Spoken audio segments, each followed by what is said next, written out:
నుంచి ఇదే తెగింది కాదు అయింది కాదు. 30 ఏళ్ళ నుంచి ఇచ్చానే ఈ మనుషులు చచ్చిపోతే ఆడ నడువులోనే పెట్టాలా అది అడి కాదు. అందులో ఎన్ని వేల కోట్ల పంట పండిస్తారు అడిగేటోళ్ళు లేకనా. ఇప్పుడు ఏం కావాలనుకుంటున్నారు? 100 గడ్డ కావాలా అది ఒకటే అంతే. ఇక 100 మాటలతో పని లేవు. ఇంకా మా చేపూరు గ్రామం మాకు బొందలగడ్డ 30 సంవత్సరాల నుండి ఇదే అల్లరి ఉన్నది. ఆయన విజయ అనే అతను కబ్జా చేసుకున్నాడు. మాకు బొందలగడ్డ కావాలని ఊరంతా కోరుచున్నాము. జరుగుతుంది.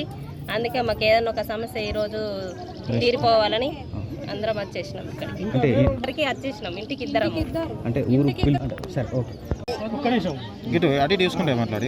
నా పేరు గంగమణి.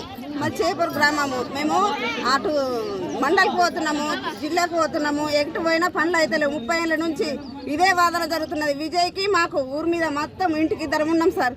అసలు దారి పోనిత్తలేడు, రానిత్తలేడు. బయలు తట్టుకొని పడుతున్నారు. నా భర్త వెళ్ళిపోయిండు, మా మామయ్యని పోయిండు, మా పల్లీలు కూడా గూలగొట్టిండు. మేము సంవత్సరంకి ఒకసారి ఆడ పెట్టుకున్నదందుకు, పెద్దలకు పెట్టుకునేందుకు కనీసము పోయి పెట్టుకునేందుకు స్థలం లేకుండా చేసాడు సార్.